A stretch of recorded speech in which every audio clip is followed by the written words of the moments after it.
Boa noite a todos. E que Jesus nos abençoe sempre esse nosso propósito de renovação através do estudo, mas sobretudo pela prática do seu Evangelho. Estamos aqui mais uma vez no Educandário Espírita Simão Pedro, com muita alegria. Como o Ricardo falou, já nos sentimos em casa. E aqui a gente sabe da recepção amorosa de todas as pessoas, tantos rostos que já conhecemos, né, que fazem parte já da nossa família. E então nós queremos agradecer a Deus, nosso Pai, a Jesus, nosso Mestre, aos mentores e amigos aqui da casa, porque a gente sabe que esse ambiente, como sempre, é preparado pelos nossos amigos espirituais, que com seus fluidos e de um modo delicado transmitem paz, serenidade e algo mais. Esse algo mais a gente não tem ainda aquela percepção, aquela sensibilidade, né? Mas a paz e a serenidade possam nos envolver no estudo dessa noite. E estamos então aqui hoje representando o Conselho Espírita de São Bernardo. E o tema desta semana no Conselho é ressurreição e reencarnação. A reencarnação é um ponto básico da doutrina espírita.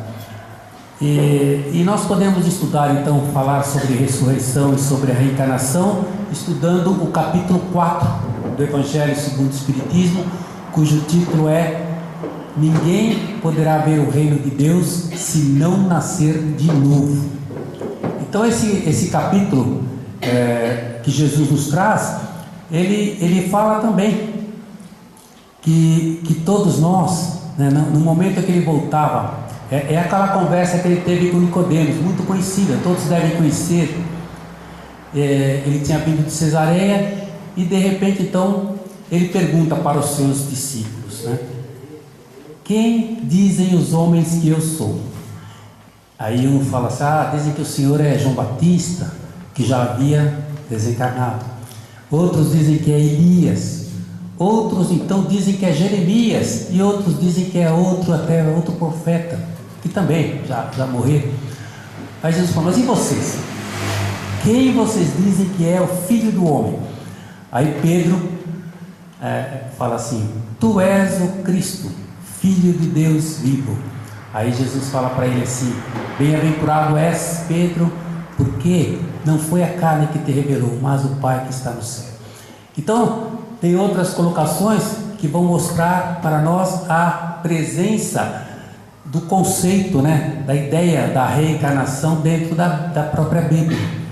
No outro momento também, que está nesse capítulo 4, fala que após a transfiguração, então perguntaram para Jesus, por que falam que Elias teria que vir primeiro?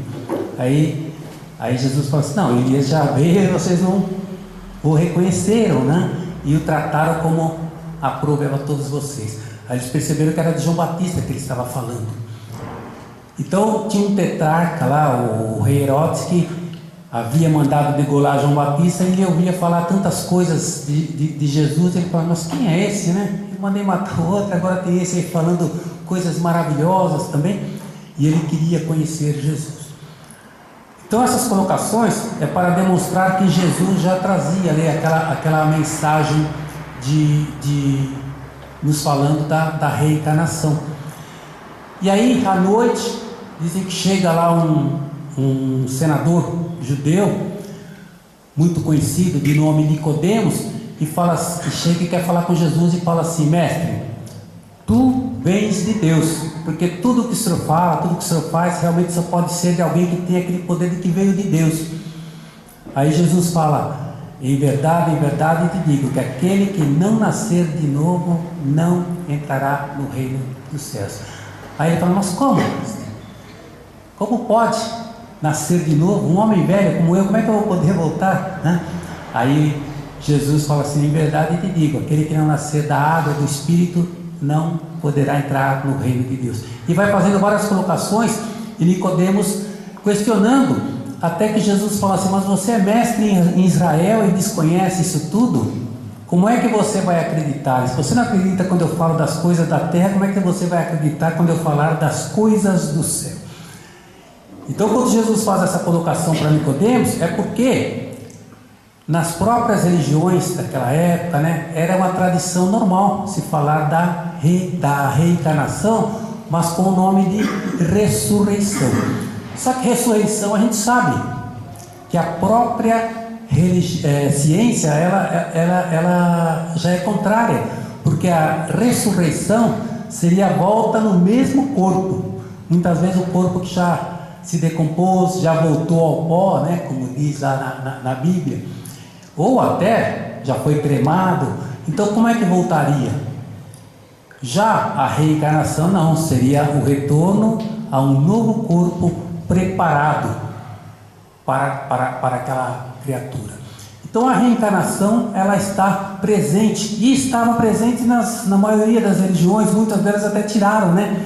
Dizem que até na própria religião católica, que fazia parte lá, quando os imperadores começaram também a serem, né, denominados os papas, fazia parte, mas num dos concílios eles retiraram esse termo, esse dogma da reencarnação, justamente porque contrariava assim o pensamento de muitos deles, né? Dizem até que uma das pessoas que foi contrária, ela falou: mas imagina, de repente eu morro e vou voltar, sei lá, como um escravo. Não está certo isso daí. E por causa justamente desses caprichos, eles incluíram lá nos seus concílios e retiraram, e mudaram logicamente, né? É claro que a gente sabe, no caso de Lázaro, a ressurreição de Lázaro até seria possível, porque ele estava num estado assim, que ele não estava ainda morto, né? Aquele estado de catalepsia que ele se encontrava por 4 dias, e Jesus pede para ele levantar, tudo bem. E se comenta muito também a presença de Jesus depois, né, que ressuscitou ao 3º dia e tudo mais. Mas a doutrina espírita explica isso tudo, né? O espírito pode realmente retornar, e através do próprio perispírito ele se manifestar e ser até tangível, né?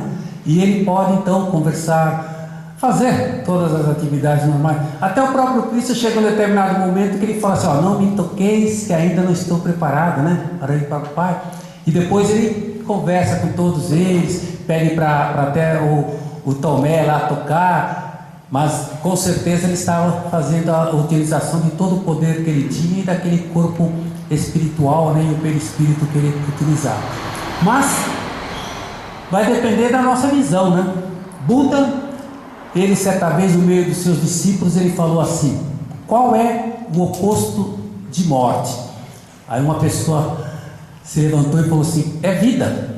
Aí Buda falou assim: não, o oposto de morte é nascimento, porque a vida é uma só. Nós temos vários nascimentos, ou seja, nós temos várias existências, idas e vindas, né, para que a gente consiga a nossa transformação. Se nós formos ver no Livro dos Espíritos, fala-nos justamente da encarnação. Qual é o objetivo? Chegar à perfeição. É necessário ao duplo progresso moral e intelectual do espírito. É claro isso, né? Está claro, nós estamos sempre buscando essa nossa melhoria. É claro que o progresso intelectual se faz até muito mais rápido do que esse progresso moral. Por isso que as nossas idas e vindas surgem com muitos problemas. Nós temos então várias oportunidades para nos transformar. É a pluralidade das existências para que nós nos tornemos melhores. Então ela é uma consequência natural da lei de evolução. É uma necessidade do espírito e o meio proporcionado pela sabedoria divina para todos os seres, para a conquista da suprema meta, a perfeição em Deus. Então esse capítulo 4 ele nos fala da reencarnação, da ressurreição, e fala justamente que os laços de família, eles são fortalecidos pela reencarnação e rompidos pela unicidade da existência. Muita gente imagina o contrário, fala assim: não, mas se eu vou reencarnar já em outro lugar, assim com outras pessoas, vai quebrar esses laços. Não, a cada ida e vinda nós estamos sempre com os espíritos simpáticos à nossa volta, né? Aquelas criaturas que já viveram conosco. É por isso que Chico Xavier até fala, né, numa das suas mensagens, nasceste no lar que precisavas, tem as pessoas que realmente necessitam estar com você, fala tudo que ocorre à nossa volta. E aí a gente vai perceber realmente que tudo já está programado. Tem um livro, Missionários da Luz, onde André Luiz fala com detalhes, um processo de reencarnação, quando ele fala lá do Segismundo, e ele mostra todos os detalhes, a aproximação do espírito, que inclusive tinha uma certa antipatia, né, com o pai, que era um inimigo, vamos dizer, entre parênteses, né, entre aspas, o inimigo dele do passado, ele tem aquela aversão e tal, mas a aproximação, aquela miniaturização lá do espírito para que haja a concepção e tudo mais. Porque se fala que justamente essa reencarnação, ela começa no instante da concepção, né? E aí vai, né, até nascer, e vai até os 7 anos para se completar realmente esse processo todo. Então a gente vai perceber que nós estamos sempre ligados uns ao outros. Por isso que Richard Simonet, num dos seus livros, ele fala assim: do que é feito a vida? A vida é feita de encontros e desencontros. Os encontros são aquelas atividades programadas no plano espiritual, né, e a gente retorna aqui como pai, como mãe, como filhos, como vizinhos, como irmãos da mesma casa espírita, como colegas de profissão, para nos harmonizarmos. Mas por causa da nossa inferioridade moral ainda surgem os desencontros. E só não teremos esses desencontros quando nós encontramos Jesus. Então esses encontros e desencontros são justamente as idas e vindas, né? As reencarnações que todos nós temos. E é claro, vai depender do que fizemos e será realmente o reflexo nos dias de hoje. Num livro também de André Luiz, o livro No Mundo Maior, tem uma historinha que ele fala do processo redentor. Diz que André Luiz e Calderaro eles chegaram para atender uma mulher, uma prece intercessória que ela fez, e ela estava sendo atendida naquele momento. E aí então eles chegam e André Luiz começa a fazer várias perguntas, né, para o mentor ali, o orientador. Eles estavam assistindo aquela mãe, porque ela estava na cabeceira de um filho de 8 anos, que não ouvia, não falava. Ele estava assim desde praticamente nascer, tinha todos aqueles problemas, né? Mas André Luiz olhava na cabeceira da cama e tinha 2 espíritos obsessores. E aí então ele começou a perguntar o porquê daquilo. Aí então o mentor falou para ele que aquilo lá era uma dívida que ele tinha ainda, porque há 200 anos atrás ele tinha sido ele decretou, vamos dizer assim, a morte de muitas pessoas que ele conhecia, porque ele aproveitou de um problema lá, numa revolução que houve no local, e ele acabou levando muitas pessoas à morte, e a maioria deles já haviam até perdoado, mas esses 2 continuavam firmes, tentando fazer com que ele ficasse naquela posição. Mas aí eles disseram que naquele momento eles iriam já preparar tudo aquilo para que aqueles 2 espíritos fossem esclarecidos e retornassem numa nova reencarnação como irmãos daquele menino e iriam ajudá-lo, né, naquela existência, né, como um resgate realmente de todo aquele problema que eles tinham. É uma das histórias que tem uma outra história que Humberto de Campos narra, chama-se Dívida e Resgate. Ele conta que no Vale do Paraíba, na antevéspera do Natal, né, de 1856, a dona Maria Augusta Correia da Silva, ela tinha ficado muito tempo fora ali da fazenda, né, que ela tinha, e ela retornou da corte, se sentou lá no sofá, e todos os escravos, né, todos os seus servos vieram assim, fizeram uma fila e vieram até ela, né? Oh, bem-vinda, Sinhá, louvado seja, que Deus te ajude. Cada um passava a fazer uma reverência, né? Tirava o chapéu e tal, e passavam todos. Só uma escrava que ficou num canto, assim, do salão, e do lado um capataz. tomando conta, né? Era Matilde. Aí quando ela terminou de passar todos os escravos, ela chega e faz um sinal e fala assim: Matilde, agora venha você, nós vamos lá fora. E estava chovendo, uma chuva assim, e eles ficavam perto do rio, lá no Vale do Paraíba. E aí então ela chega e fala assim: Matilde, eu quero que você me esclareça de quem é essas duas crias que você conseguiu enquanto eu estive fora. Aí a Matilde assim, fala assim: mas é do Iosico. Sim, Iosico era o filho da patroa, né? E aí ela fala assim: como? Que blasfêmia é essa? O meu filho não era capaz de me fazer, né, trazer um desgosto tão grande. Aí ele falou assim: você não vai ficar com essas crias. Se você quiser elas de volta, você vai ter que comprá-las. Ela falou assim: eu trabalho, eu dou minha vida para ficar com os meninos. Ela falou assim: então tudo bem, você está livre, pode ir embora e depois você vem buscar os seus filhos. E aí ela fala assim: pode ir, atravesse o rio. A senhora fala para ela: mas como, senhora? É a morte, né? Atravessar o rio. Estava chovendo, estava um rio assim, caudaloso, né? Violento. Aí é um sinal da senhora, o capataz dá uma chicotada, né? E ela cai no rio. E ela começa a gritar: socorro, me acudam, pelo amor de Deus, né? Dali a pouco, diz Humberto de Campos, somente um corpo descia, né, pelo rio abaixo. 100 anos se passaram, e na antevéspera de 1956, lá na cidade de Santa Rita do Passa Quatro, vamos encontrar a mesma mulher, Maria Augusta Correia da Silva, reencarnada. E ela tinha, logicamente, lá naquela cidade, né, aquela casinha simples, onde estava ela, o marido e os filhos, passando muitas dificuldades, muitos dos problemas que tinha até os escravos naquela época. Ela passava ali para sobreviver. E aí chovia torrencialmente, chovia, né? E aí eles ficaram ilhados, sem saber para onde ir. E ela ficava olhando assim, desesperada, o que ia ocorrer.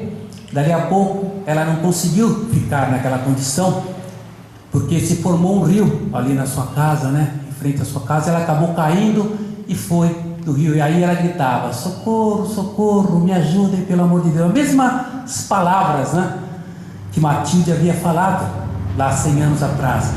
Mas, diz Humberto de Campos, dali a pouco somente um corpo descia rio abaixo. Ou seja, ela havia resgatado, né, aquele débito contraído contra a lei há 100 anos atrás. Então existem muitas dessas colocações, né? A gente pode ver a desencarnação coletiva que ocorre, esses problemas que há, que a gente fica: meu Deus, né? Como é que pode, né? Aconteceu mesmo anteontem, né? O avião aí que caiu lá nos Alpes franceses e tudo mais. Morreram crianças, morreram jovens que haviam ido fazer lá um intercâmbio de uma semana. Tantos outros problemas que surgem, mas somente a reencarnação é que vai nos mostrar realmente a justiça de Deus. Porque aí a gente vai perceber, né? Por quê? Que há tanta coisa, né? Para uns assim vem a fortuna tão fácil, aquela felicidade aparente, né, constante, e para outros a miséria, a desgraça inevitável. Uns nascem com um problema, né, e ficam uma vida inteira de mais de 100 anos com aquele problema. Já outros nascem perfeitos e em poucos dias desencarnam. Por que ocorre isso? Somente a reencarnação é que vai explicar e dar para nós assim uma compreensão maior de tudo o que ocorre nessa nossa vida, de idas e vindas, né? Para que a gente consiga perceber realmente que a justiça de Deus se faz presente entre todos nós e que todos nós temos essas oportunidades de crescermos, de realmente nos transformarmos, nos renovarmos. Então a gente vai perceber, tem outra história também de de Humberto de Campos, acho que todos se lembram, é aquele caso que aconteceu lá no Rio de Janeiro, né, a tragédia no circo de Niterói, quando morreram muitas crianças, né, esmagadas, pisoteadas, queimadas lá quando pegou fogo. E aí, através das palavras de Humberto de Campos, psicografada por Francisco Cândido Xavier, é explicado que aquelas criaturas foram reunidas ali depois de tanto tempo, justamente para resgatarem, né, o pretérito, o problema que eles tiveram no passado, na época em que eles mandaram aqueles cristãos, né, ao sofrimento também, e à morte e tudo mais. E eles estavam ali resgatando coletivamente tudo o que havia passado. Então, na realidade, a gente vai perceber que a reencarnação, para nós, ela pode ser uma expiação, né? Para a gente resgatar, pagar através de trabalhos, e a misérias, né, na vida. Já a prova, a gente escolhe, né? São escolhidas para completar e para purificar e acelerar o adiantamento. Para outros pode ser até uma missão, dizem, né? Uma missão, uma tarefa a ser cumprida pelo Espírito encarnado. E a importância está em relação à sua capacidade e à elevação do Espírito. Então, a finalidade dessa reencarnação é restabelecer o equilíbrio mental pelo esquecimento do passado, através do bloqueio mental provocado pela matéria. Pode ser também que o espírito vai restabelecer a sua harmonia vibratória. Outros vão refazer o corpo espiritual, principalmente para suicidas, né, que estão reencarnando, que tem esse merecimento de conseguir o mérito para reencarnar. Então, a reencarnação é um dos dogmas que nós temos na doutrina espírita, e a gente sabe que aí é que mostra-nos a justiça de Deus.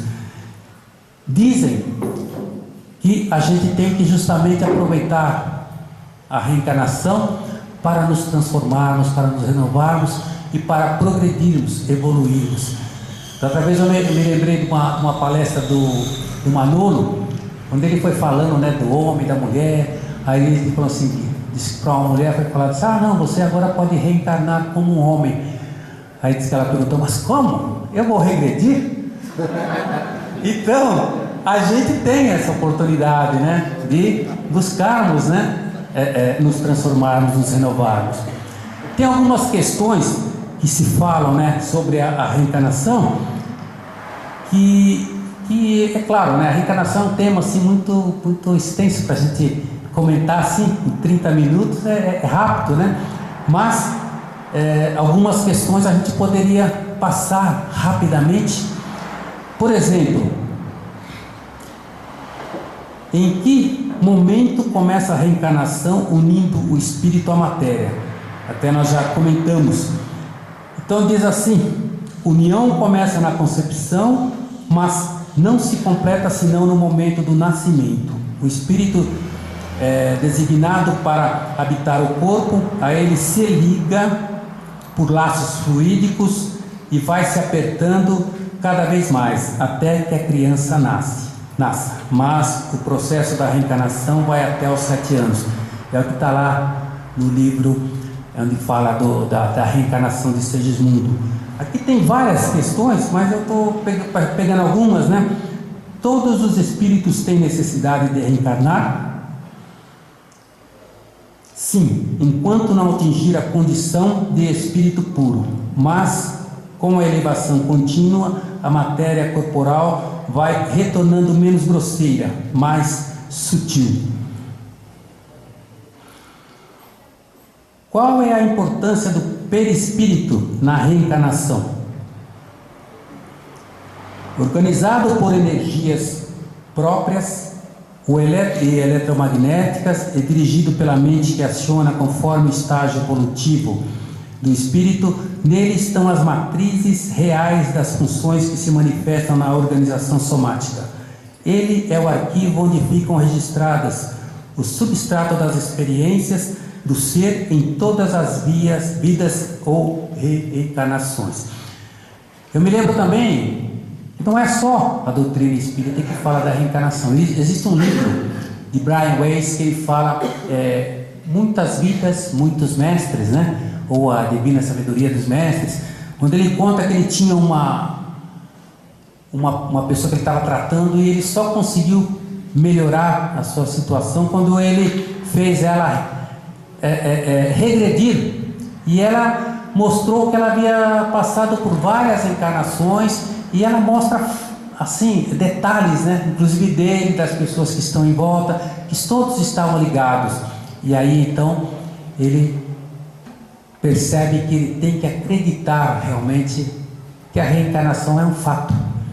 Então Brian Weiss ele lança esse livro, e depois ele lança outros livros, né, onde ele fala muitas vidas, muitos mestres, porque ela sempre ao passar de uma encarnação para outra, ela diz que recebia informações dos mestres, onde eles faziam já a preparação. Então é um ciclo, né, na nossa vida, né, na nossa vida física principalmente, que nós passamos. Quando chegamos ao final, há necessidade de reencarnar de novo? Sim. Aí a gente vai e faz aquela preparação, aquela programação lá, como Richard Simonet narra nos seus livros. Agora, se nós já estivermos evoluídos o suficiente, né, já não temos realmente nenhum resgate, não temos dívidas ainda, né, e temos já realmente evoluído, aí com certeza a gente pode continuar no plano espiritual. Isso está lá no Livro dos Espíritos, várias questões que falam disso, né? Mas com certeza essas idas e vindas que temos são oportunidades benditas para a gente crescer sempre. Então, por que a reencarnação é fator importante na evolução do homem? Ela é consequência natural da lei de evolução, já falamos, né? É uma necessidade e o meio proporcionado pela sabedoria divina a todos os seres para a conquista da suprema meta, a perfeição em Deus. Então que nós possamos realmente aproveitar essa vida, né? Lá até Nivaldo fala, né? Essa vida que é consentida, aí ele faz o agradecimento, aquele poema de gratidão, né? Ele fala de todos os sentidos, né? Dos olhos, do falar, do andar, né? E ele faz colocações que todos terão oportunidade, mesmo aqueles que hoje são amputados, aleijados e tudo mais, eles voltarão a andar na próxima encarnação, terão, né? Na próxima lida e tal. É uma colocação que ele faz assim interessante. Ele fala justamente dessa reencarnação. Aquela outra música também lá que o Almir Sater fala, né? Tocando em frente lá, né? Ando devagar porque já tive pressa, mas levo um sorriso, né? Hoje levo um sorriso, muito chorei. É também falando sobre a reencarnação. Tudo nos mostra que realmente nós temos essa oportunidade de crescer e nos melhorar. Então, ao encerrarmos a presente exposição, nesse tema assim tão importante para todos os espíritas, porque faz parte, é um dos pontos básicos, né, da doutrina espírita, a reencarnação, a gente pode se lembrar de Maria Dolores, mais uma vez. Ela fala que nós somos viajores, no espaço, no tempo, nós estamos sempre prosseguindo, né? Hoje passamos por esse planeta, que ainda tem uma tabuletinha lá, planeta de expiações e provas, mas já estamos numa fase de transição para o mundo de regeneração. Mas para fazer por merecer isso, nós temos que atender aquela colocação de Jesus, né? Bem-aventurados os mansos, porque herdarão a terra, e bem-aventurados os pacíficos, porque serão chamados os filhos de Deus. Então estamos a caminho, que possamos realmente fazer por merecer, estarmos presentes, estarmos atuando e estarmos crescendo espiritualmente. Então ela diz assim: viajor, segue o caminho que a fé haja proposto, vence o frio do desgosto que te gere o coração. Se aspiras a edificar a construção do melhor, vara a sombra em derredor nas trilhas da elevação. Esquece as pedras e empeços que te sujam no caminho, mesmo cansado e sozinho, sem proteção de ninguém. Sangue te espera na jornada, na luta que te atordoa. Ama, auxilia, abençoa, jamais te afastes do bem. Faz do verbo teu facho, da verdade e da esperança, e acende a luz que te alcança por brilho dos dias seus. Eleva-te, busca o alto, segue o dever dia a dia, que alcançarás a alegria da plena união com Deus.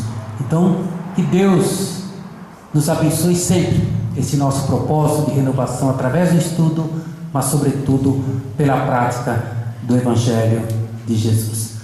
Que assim seja, graças a Deus. Uma boa semana para todos aqui do Educandário Espírita Simão Pedro. Eu trouxe até uma lista grande, de encarnações e reencarnações dessas pessoas que estão. Só que você fala assim, espírita sempre gosta de saber quem foi, quem não foi, mas fica para uma outra oportunidade. Graças a Deus.